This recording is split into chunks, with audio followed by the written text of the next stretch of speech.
екипата од Скопје. Иловановиќ, старт на Изалдо, нема тука прекршок, не според судиите. Грешка на Божиновски. Стоилов, па Велинов ја остави топката на Стоилов. Дориев остава за Сашко Пандев, има простор пред него.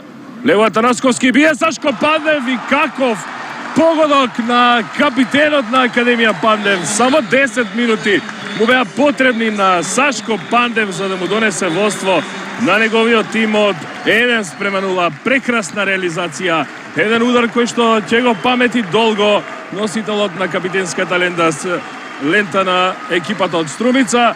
Важен негов гол во минатото од фудбалскиот куп на Македонија. Уште еднаш лево со левата нога во негов стил. Ова беше неодбранливо. Јовановски ја виде топката, но само во својата мрежа.